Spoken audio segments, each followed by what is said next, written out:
नमस्कार साथियों। GK with Bhanu sir channel में आप लोगों का हार्दिक स्वागत है।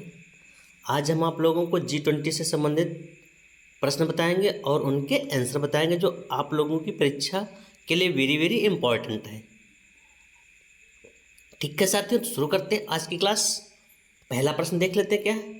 G20 की स्थापना कब हुई थी? ऑप्शन ए 1995, ऑप्शन बी है 1999, ऑप्शन सी है 1985, ऑप्शन डी है 2000। तो इसका सही आंसर हो जाएगा साथियों, हो जाएगा ऑप्शन बी 1999। ऑप्शन बी 1999 में G20 की स्थापना हुआ कब हुई? तो 1999 में इसकी स्थापना हुई है।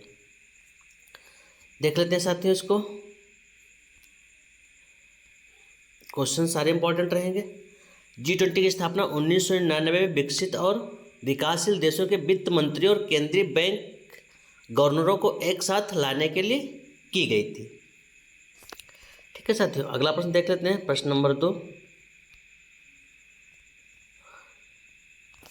G20 के संबंध में निम्नलिखित में से कौन सा कथन सही नहीं है? ऑप्शन ए है G20 शिखर सम्मेलन में केवल सदस्य देशों के वित्त मंत्री और केंद्रीय बैंक के गवर्नर ही भाग लेते हैं। सही ऑप्शन है। ऑप्शन बी है भारत ने कभी भी किसी G20 शिखर सम्मेलन की मेज़बानी नहीं की है। ये भी सही, अभी तक नहीं की थी, इस साल उसने की है। और अगला ऑप्शन आपका है इसका मुख्य उद्देश्य दुनिया से गरीबी को ख़त्म करना है।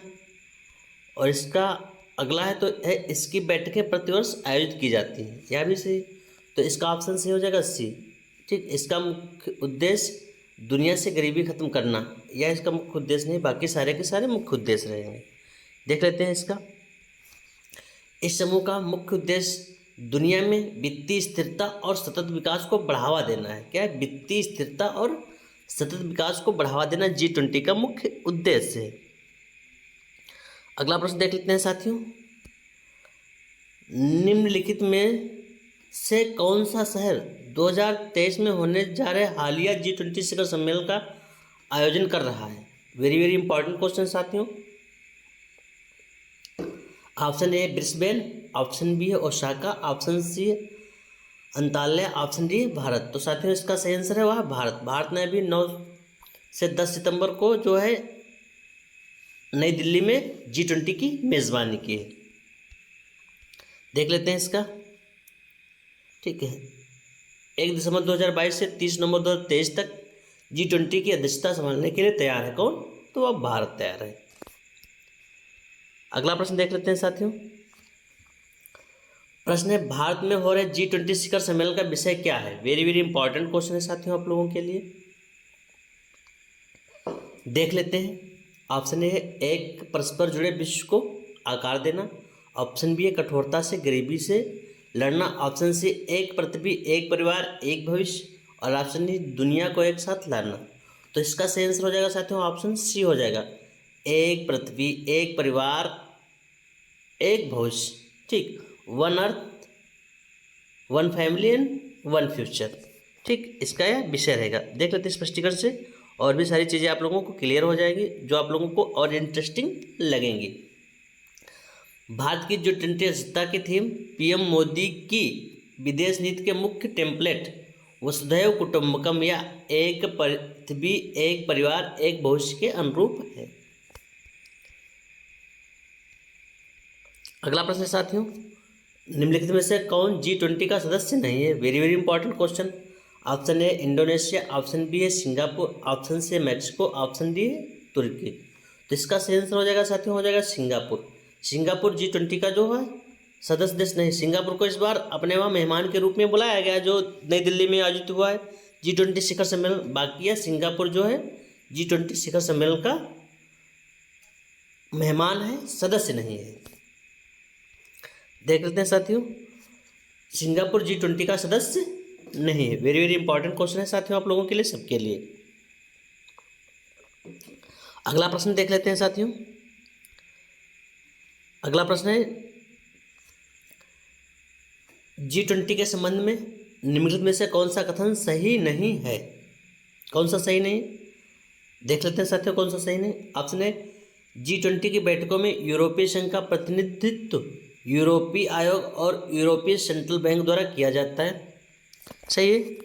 ऑप्शन बी देख लेते हैं साथियों, G20 अर्थव्यवस्थाएं सकल विश्व उत्पादन GWP का लगभग 85% हिस्सा है। सही है साथियों। सी और डी ऑप्शन देख लेते हैं। सी है, G20 अर्थव्यवस्थाएं विश्व व्यापार का लगभग 80% हिस्सा है। यह भी सही है। और ऑप्शन डी है साथियों, G20 अर्थव्यवस्था में दुनिया की लगभग 40% आबादी रहती है। यही साथियों ऑप्शन गलत है। 40% नहीं रहती है। G20 में जो है 2/3 आबादी रखता है दुनिया का।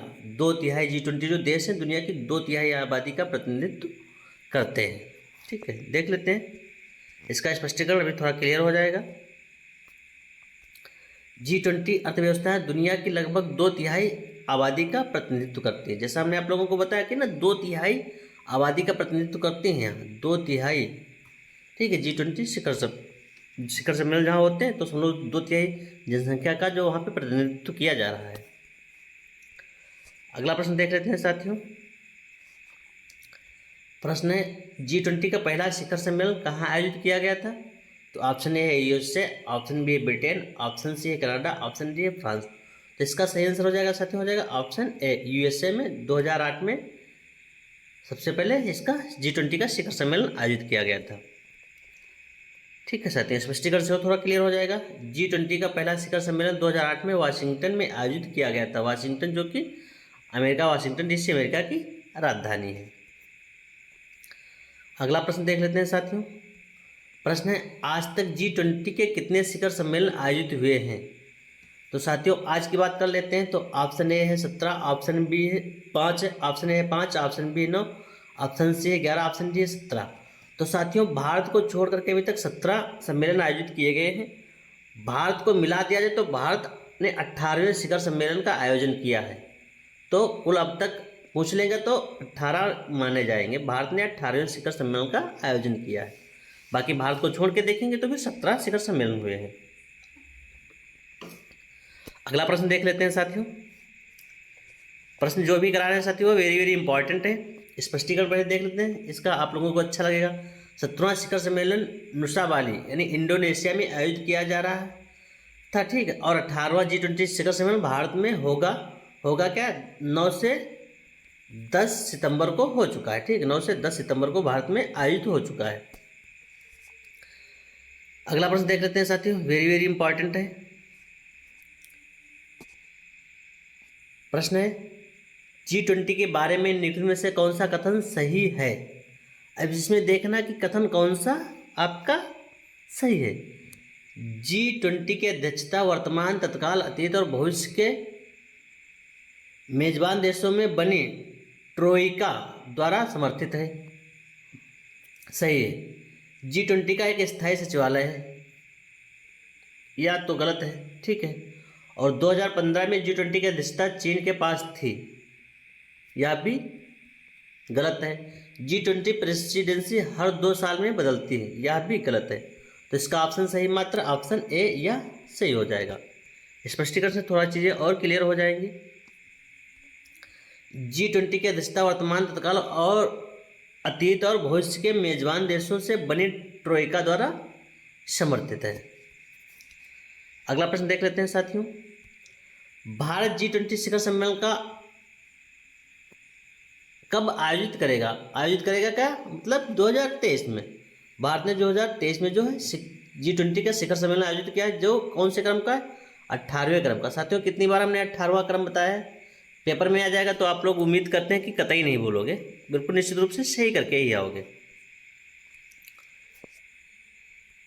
यह आश्चर्य की बात है कि भारत ने अब तक किसी भी G20 की मेजबानी नहीं की है, लेकिन 2023 में भारत G20 के साथ 18वें शिखर सम्मेलन की मेजबानी करेगा, यानी जो है कर चुका है, 9 और 10 को कर चुका है। ठीक है, देखो क्रम होता है ना, जैसे सबसे पहले USA को मिला था, ठीक है 2008 में, फिर USA को 2009 में मिला। उसके बाद प्रत्येक देश की बारी लगा दी गई कि अब G20 में अल्टरनेट चलेगा। जैसे इससे भारत से पहले इंडोनेशिया को इसकी मेज़बानी मिली थी, अब इंडोनेशिया के बाद भारत को मेज़बानी मिली, और भारत के बाद फिर ब्राज़ील को मेज़बानी मिलेगी। मतलब अल्टरनेट सभी देशों को इसकी मेज़बानी मिलती है। क्योंकि अभी इसके जो 18वां शिखर सम्मेलन हुआ है ना, तो अब जो है भारत 18वें शिखर सम्मेलन पे ऐसे ही रहेगा, तो भारत को 2042 के आसपास में फिर से मेज़बानी मिलेगी इसको। ऐसे मतलब इसको साथियों, और जो ऐसे ही शिखर सम्मेलन चलते हैं इसका, तो G20 की जो है अगली मेजबानी भारत को 2042 में मिलेगी। कब? 2042 के आसपास में मिलेगी अगले G20 शिखर सम्मेलन की मेजबानी, क्योंकि अल्टरनेट चलता है। तो फिर अगली बार जो है 2042 में इसकी मेजबानी मिल सकती है भारत को। अगला प्रश्न देख लेते हैं साथियों, G20 2023 लोगों की प्रेरणा क्या है? ऑप्शन ए भारत का राष्ट्रीय ध्वज, ऑप्शन बी रूस का राष्ट्रीय ध्वज, ऑप्शन सी फ्रांस का राष्ट्रीय ध्वज, ऑप्शन डी उपरोक्त में से कोई नहीं। तो इसका सही आंसर हो जाएगा ऑप्शन ए भारत का राष्ट्रीय ध्वज। स्पष्टीकरण देख लेते हैं साथियों, बहुत अच्छा रहेगा आप लोगों के लिए, पढ़ने में भी अच्छा लगेगा और इम्पॉर्टेंट भी है। G20 लोगों भारत के राष्ट्रीय ध्वज के जीवंत रंगों केसरिया, सफ़ेद और हरे नीले रंगों से प्रेरणा लेता है। यह पृथ्वी ग्रहों को भारत के राष्ट्रीय फूल कमल से जोड़ता है, जो चुनौतियों के बीच विकास को दर्शाता है। पृथ्वी जीवन के प्रति भारत के ग्रह समर्थक दृष्टिकोण को दर्शाती है, जो प्रकृति के साथ पूर्ण सामंजस्य रखता है। G20 लोगों के नीचे देवनागरी लिपि में लिखा हुआ भारत है। ठीक है, क्या भारत है। अगला प्रश्न देख लेते हैं साथियों, G20 का अर्थ है। ऑप्शन ए ग्रैंड 20 राष्ट्र, ऑप्शन बी है महान 20 देश यानी महान 20 देश, ऑप्शन सी है 20 का समूह, ऑप्शन डी उपरोक्त में से कोई नहीं। तो इसका सही आंसर हो जाएगा G20 का 20 का समूह है। 20 का समूह मतलब 20 देशों का समूह है। G20 20 देशों का समूह है। ठीक है। ग्रुप ऑफ 20 G20 अंतर्राष्ट्रीय आर्थिक सहयोग का प्रमुख मंच है। अगला प्रश्न देख लेते हैं साथियों, G20 का मुख्यालय कहाँ है? कहाँ है? Option A Bharat, option B USA, option C दोनों ए और बी, ऑप्शन डी उपरोक्त में से कोई नहीं। तो इसका सही आंसर हो जाएगा साथियों, हो जाएगा डी, क्योंकि G20 का अभी तक कहीं मुख्यालय नहीं बनाया गया है। जिस देश में इसकी मेजबानी होती सारे कार्यक्रम वहीं हो जाते। जैसे भारत ने मेजबानी की इस बार G20 की, तो भारत ने जो है सारे मुख्यालय यहीं पे बना लिए आपके। अगला क्वेश्चन देख लेते हैं साथियों, देखो G20 का कोई स्थायी सचिवालय या मुख्यालय नहीं है, यह मेजबान देश के साथ बदलता रहता है। अगला प्रश्न साथियों, G20 शिखर सम्मेलन की आधिकारिक भाषा क्या है? Option A Angrezi, option B French, option C Spanish, option D उपरोक्त सभी। तो इसका सही आंसर हो जाएगा साथियों उपरोक्त सभी। जो आधिकारिक भाषा है वह अंग्रेजी, फ्रेंच और स्पेनिश तीनों आधिकारिक भाषा है। स्पष्टीकरण से भी क्लियर हो जाएगा थोड़ा आप लोगों को। G20 शिखर सम्मेलन की आधिकारिक भाषा अंग्रेजी, फ्रेंच और स्पेनिश है। ओके साथियों, आज की क्लास कैसी लगी आप लोग कमेंट करके जरूर बता दीजिएगा। चैनल पर नए हैं तो चैनल को सब्सक्राइब कर लीजिए, जब भी हम वीडियो डालें या लाइव आए तो आप लोगों को नोटिफिकेशन मिल सके। थैंक यू साथियों देखने के लिए। जय हिंद, जय भारत।